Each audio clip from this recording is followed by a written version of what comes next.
Hey there, it's Karen at Simply Living for Him. I'm here to do my daily encouragement video from God's Word. And today I just had this thought that I wanted to share with you guys. Are we as a society, as a culture, so afraid of dying that we're forgetting how to live, or we're forgetting what we are living for? I think I posted a while back that our purpose in life isn't just to stay alive, but it's to find your purpose in the will of God. It's to find your purpose in the amount of days that you are promised to live, no matter how long that is. We all know that God determined the amount of days we would live long before we were born. And that's all set in stone. So we can be free every day to keep our eyes focused on His purposes. Now, I'm not saying we can go out and eat all the junk food and do things that are dangerous, and we shouldn't take care of ourselves, and we shouldn't be safe and prudent. That's not what I'm saying at all. But I'm saying because these days we are so bombarded with news articles and just things that are going on in the world, it makes us feel like, wow, like our end game is really to stay alive, because there's so much focus on doing just that. And so it's not saying we shouldn't take measures to be safe and cautious and healthy, but it is saying we shouldn't get so caught up in that determines every single day, right? We shouldn't be so focused on dying or not dying that we're forgetting how to live. So God has ordained our days. We know that we are here by His will, and we are here for His will. And so we should be focused rather on the things that He has for us to do with the days that He's allotted us. And so it says here in Psalm 57, Verse 2, I will cry to God, my Most High, to God who accomplishes all things for me. God is going to accomplish the things in your life that He ordains. He wants to do it all through you, right? We always think that we have all these things to do. No, He has all these things to do in us and through us. It says in Psalm 138:8, the Lord will accomplish what concerns me. Your loving kindness, O Lord, is everlasting.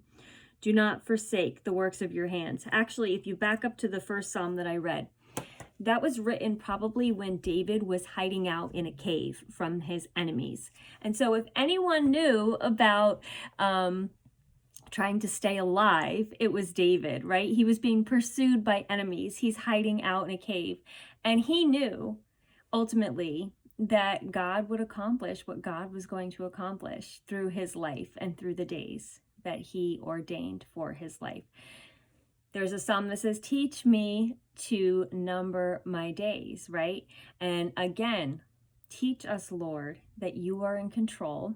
You know how long we have to live, but teach us to have that heart of wisdom, to live like, to live without like always holding on so tightly to this life, but to live knowing that this life and the purposes that You will accomplish in this life are going to be accomplished by Him and for Him.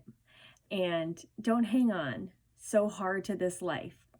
Don't hang on so hard to thinking about dying that you're forgetting how to live. This world right now, Satan wants to confuse us. So this world right now is so riddled with confusion, and Satan loves to have us forget the truth that God ordained our days and God will accomplish His purposes through us.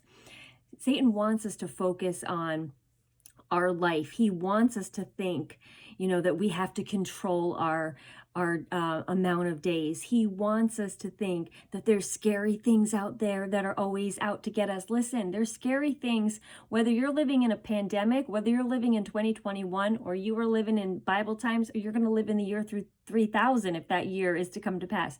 There's always going to be scary things, right? God doesn't want us to be focused on the scary things. He wants us to be focused on Him. And what are we going to do that in the times that He created us to live? There's always been dangerous times. We just happen to be born in this time, in 2021. And that's not by accident. God could have had you born in Bible times. God could have had you born in Little House on the Prairie times. God could have had you born in the year 2500. God had you born in this generation for this time. So we can look around and be like, wow, the world is so scary. Or we can look around and say, I need to get busy with the things of God, because this world is scary and dangerous sometimes. And we don't know what tomorrow brings. I need to get busy with things of God. I need to focus on His will for my life. And when you focus on those things, that is when stuff gets accomplished. When we focus on the things of this world, we can get paralyzed by fear. But when we focus on the things of God, we can get moving for the things of God. So I just wanted to remind you of that today. Don't be so busy like the headlines will tell you. They'll scare you, literally to death about things. Don't be scared. Don't live your life worrying about dying, because you're going to miss out on living your life and living your life for Him. So I hope this encouraged you. If it did, share it with a friend. Let me know. I will see you next time. And until then, I wish you all the blessings and joy in Jesus today.